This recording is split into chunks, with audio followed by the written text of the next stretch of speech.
ఏపీలో మూడవ రాజకీయ ప్రత్యామ్నాయం కోసం కృష్ణా జిల్లా నందిగామ గాంధీ సెంటర్లో జనసేన, సిపిఎం, సిపిఐల ఆధ్వర్యంలో భారీ బహిరంగ సభ ఏర్పాటు చేశారు. నందిగామ జాతీయ రహదారిపై భారీ ర్యాలీ నిర్వహించారు. ఈ కార్యక్రమంలో 3 పార్టీల నేతలు, కార్యకర్తలు భారీగా పాల్గొన్నారు.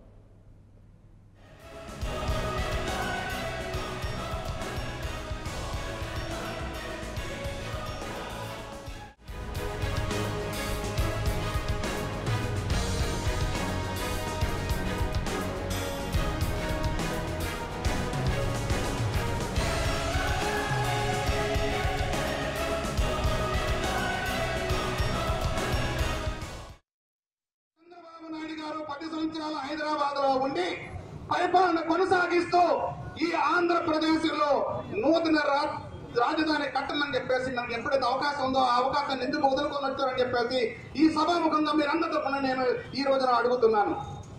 సోదరులారా, మరి ఇటువంటి ప్రభుత్వాన్ని మనం ఉంచాలా? మరి జనసేన తరఫు నుంచి కమ్యూనిస్టులతో మనం కలిసి భుజభుజము కలిపి ముందుకు పోయి పాలన రావాలి, పాలన మారాలని అని చెప్పేసి స్లోగన్తో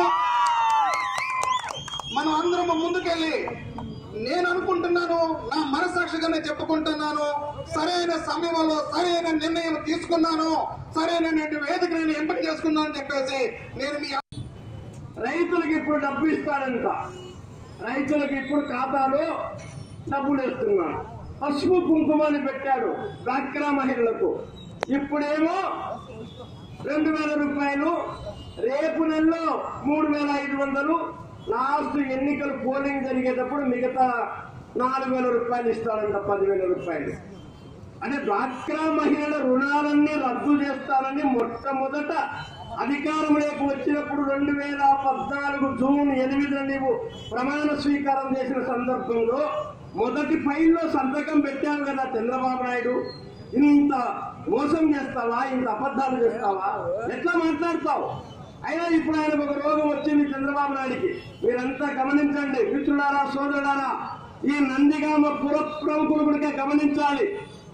సైకాలజీలో ఒక జబ్బు ఉంది, మనోవిక్షిప్తులు అంటారు, మానసిక రోగులు. చంద్రబాబు నాయుడికి అలాంటి షిజోఫ్రేనియా అనేటువంటి మానసిక రోగం వచ్చేసింది.